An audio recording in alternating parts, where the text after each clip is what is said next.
Chapter 7, Day 2, Showtime, Her Own Pony. Hoofsteps pounding, getting closer every second, every heartbeat. She couldn't escape. She couldn't run fast enough. A wall, nowhere to go, nowhere to turn. She whipped around the stair to her face. Huh! The sound of yelling threw her out of her sleep, almost immediately. Fuzzy images flew through her mind, indistinct in the haze of sleep that hung around her head. Her sheets were damp around her, and sweat clung to her slender frame. All around her sheets flung around carelessly, supposedly while she was sleeping. She herself was scrunched up in a ball in the middle of a huge bed, nestled in the middle of the carcass of pristine blankets. Her joints popped loudly as she stretched out, uncurling from her position, bringing a grimace to her face. The early morning sun blazed through the windows, completely ignoring the curtains by finding gaps, tiny gaps, and penetrating them with ease. She tried to roll over and get back to sleep, but those tiny rays held more heat than they let on. In a few minutes she was forced to flee that, or caught the bed in more sweat. She had to feel their fancy pants wouldn't find that very nice, or for that matter, polished mantle. With that in mind, she leaped out of bed, shaking her head violently. Clear sleepiness was left over. A few images from a dream shot through her head again, but escaped before she could make sense of them. She knew that they had some importance or some meaning or anything. They seemed a little too familiar. Oh well, gone now. She tried to push all the bad thoughts away. They didn't matter. Soon she'd be going to Camelot for a second time, bringing her closer to her goal of meeting the fabulous Princess of Equestria and claiming the name of whatever it was they wanted her for, apart from being a clone. That was it. It took a few seconds to realize that she had just been staring at the floor, gazing at the bottomless carpet that clung to the ground. All looked to say the carpet, that is. How can life be like that? But she knew it wasn't that simple. At least she guessed. Nothing had been simple for the nature of her existence, life, creation. Stop it. Stop thinking about doing nothing. Couldn't get moving, anything. She stumbled into around the room. The door to her suite was open, beckoning her with the bathroom goodness. The drowsy pony sat up and walked in, but not bothering to close the door behind her. There was a sink. She quickly walked over to it, checked her reflection in the mirror, hanging above. There seemed to be something strange about it, but she couldn't be exactly sure what it was. She quickly shook the thought of her head. She took a few moments to stand in front of the mirror before grabbing a comb that was lying on the sink. She lost herself the repetition of simply brushing her mane, getting tangles out, making herself at least look presentable. It was all too soon that she was reminded of her appearance. She took the comb away. There was a completely smooth, straight mane of dark pink hair, the same as she had for the last few days. No frizz there. At least there was some difference between her and the other, but something was still different. Well, exactly. She removed all the tangles. She fixed the knolls, the holes. What was wrong? She looked awfully pale today. Why? Was she sick? The coat was different pink to what she was used to. Lighter, diluted, missing. She turned around, trying to find something. She slowed. Something was wrong. It was nagging the back of her mind. There was something different with her appearance. She couldn't quite think of what it was, but it was there. Come to think of it, she wasn't feeling too well either. Maybe it was just a bug. That must be it. She was getting sick, or something along those lines. With one dubious look towards the mirror, she turned tail and walked out of the bathroom and departed her room, seeking the perfect thing to distract her. Food! She passed Paul's mantle. Now a few steps out of her room, the caretaker was slowly making his way along the corridor, saying all the small treasures that littered the long walk. He grabbed her. He gave her a small smile as she walked by, waving hoof quickly before returning to his work. Good morning, miss. I trust you had a good rest. She smiled back at him. It was infectious. Oh yeah, that was great. She shuddered in spite of the morning. She was feeling a little off. She hoped the caretaker would notice. He did.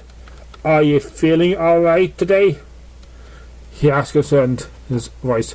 Too cold, anything? Just nervous, she said cautiously. I'll be fine. He chuckled. There's nothing wrong with being nervous, my dear. You're not used to Camelot. and you're about to have an audience with the princess in a few days. That'll make any sane pony practically quaking in the hooves," he chuckled. "Maybe that's why Fancy never had any problem with seeing the royal sisters."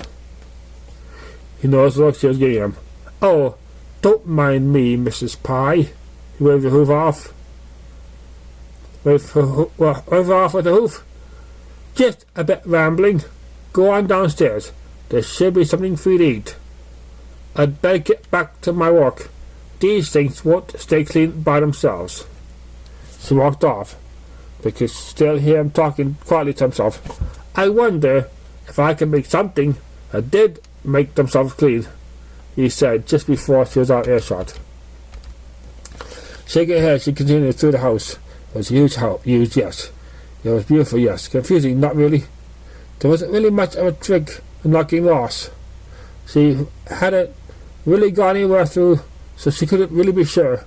For all she knew, there was some giant maze somewhere, and Fancy kidnapped ponies, put them in it, and put cake somewhere in it, and then make them go through a bunch of test chambers and maze to get the cake, and there'd be giant robots and some box of, here. Or may not. May it was just a really big house. She walked down the stairs and then a long corridor, but she went through into the breakfast chamber, or so Fancy called it. He had been naming some of the room. His bedroom was a lair, or made a polished name for it. Suddenly the thought of cakes and maize seemed a little more believable. She found generous hosts waiting for her. Veritable banquet always thrown across the tabletop. Her mouth watered at the sight of it, and Fancy Gooden, which was always there, only grew wider at the sight of her excitement. Therefore, if he was at all revolted, disgusted, when he unnerved the way she unhinged her mouth to swallow a whole platter of muffins, whole, he did short, which was a feat in itself. While she was eating everything, Fancy called out to her, "Slow down! Slow down, Picky dear. You're going to make yourself sick." He paused for her. "Although I have seen you in action at parties before." He shook his head slightly, trying his mind to think. "Anyway, forget that. I trust you had good sleep, feeling refreshed?" I thought, waiting for an answer, not like she could have had with that much oatmeal in her mouth. He kept talking. "Now, I said how much fun you had yesterday, so I decided to keep going with the theme. I'll show you on Carolot. We're not going back to the musician's district today." He nodded to acknowledge the faint groan of disappointment came from the pink vacuum cleaner. Now, don't be like that. Today, going someplace that I think sometimes be even better. Believe me, you will have a great time." Fancy looked at like he was about to say something else, but paused. "Say, Pinky," he cried, "are you sure that you're feeling all right?" She nodded vigorously around the food that's on her. Yep, feeling full of effort. No one feels like that. My Walter answer there. "Huh?" Fancy mumbled. "I thought that you were looking a little pale too." He abruptly cut off mid-sentence, and Paul's mentor, who had just walked in the room, gave him a annoyed stare. "Fancy," he started, "you have absolutely no sense of how I talk to a mare, do you?" "Oh, come on," Fancy replied. "Flair seemed to like the way I speak." "Indeed, Fancy." He leaned next to her discreetly. "Celestia only knows that stands about as much social tact as a brick." "This way, come along now." She said, "What?" "I know, right? I can't believe it. Wait, what's that? I'm going to that. She's dead."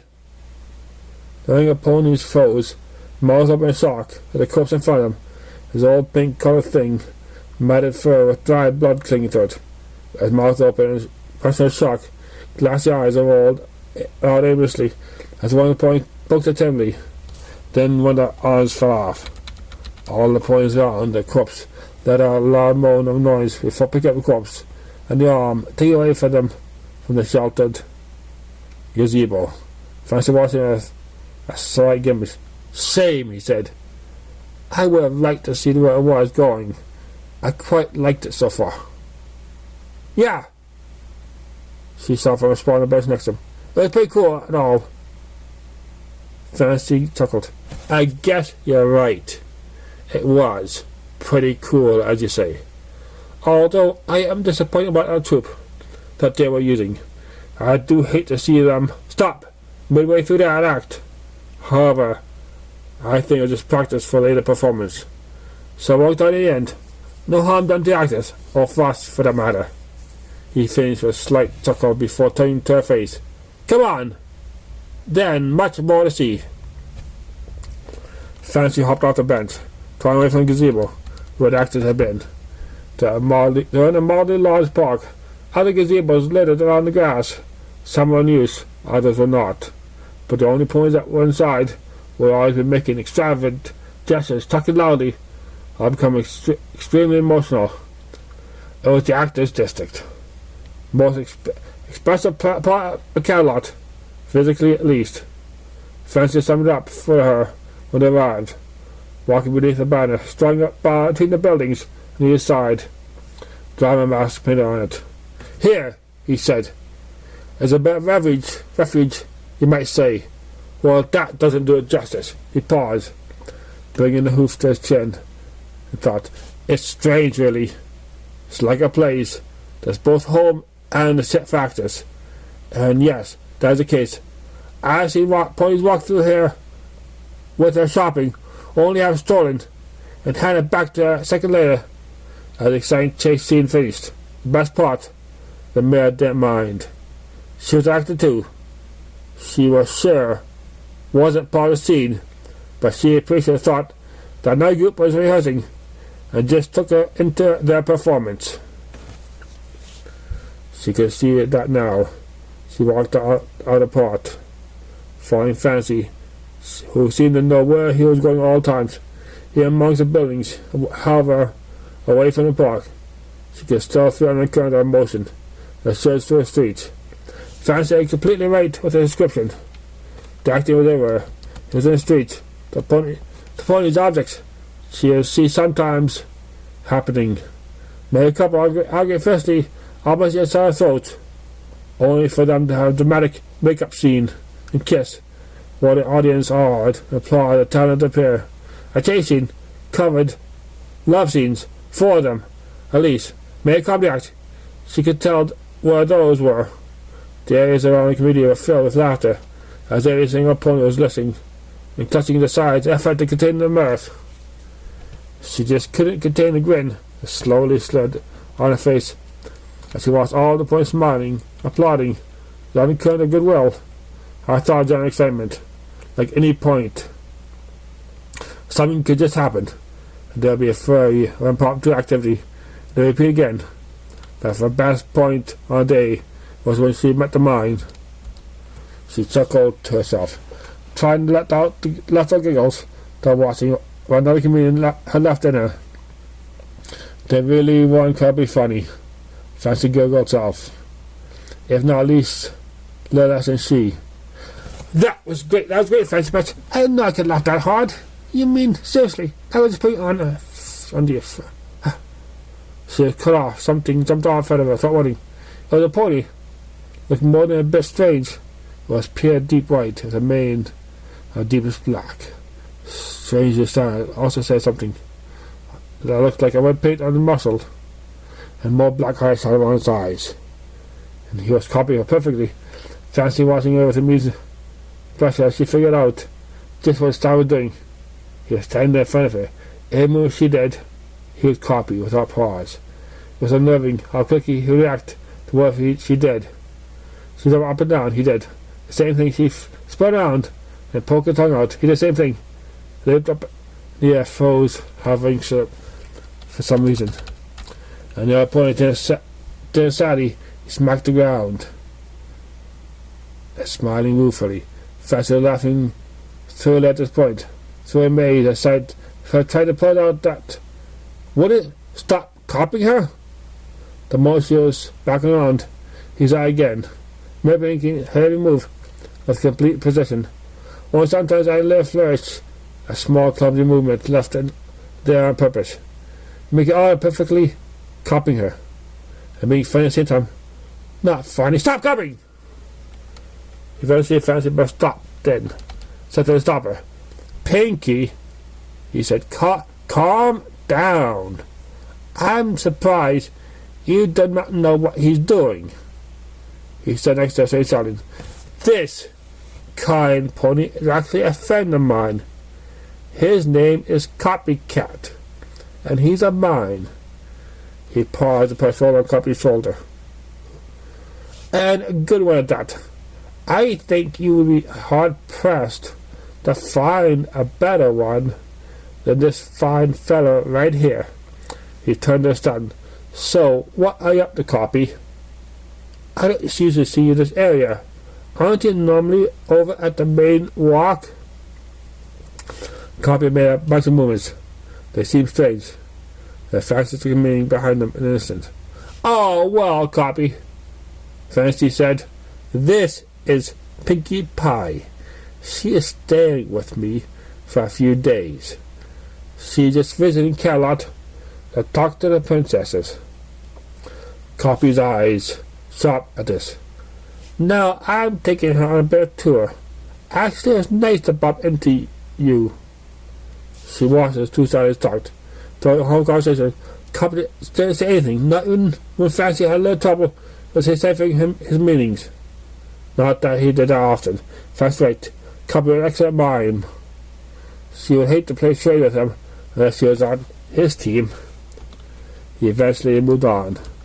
She asked you Fancy what it was that Copy did. Well, Fancy said, it's a little difficult to explain. He's a mime, like I said. He's very good at what he does. He opened a hoof before she could say anything. Be patient. I'll get to that. Anyhow, as I was saying, as a mime, his performance to be extremely outspoken only without any actual words. He got a whole argument without saying a thing. Not like he had a choice. He moved for a look back down the street where Copy had been. What do you mean? Fancy said, Copycat is mute. He never said a word in his life. But that's why he's so good at what he does. He lives it all the time. He found a way to adapt his situation, hence mine. Like I said, you'll be hard-pressed to find any miming better than he. He stopped thoughtfully. Like what he did to you, my dear. Any point can copy well, sounded perfectly. But he can put that spin on it, change it, just enough. The same, but different at the same time. He makes art of it. It's like his own personal way of saying, I'm different, but I can be like you.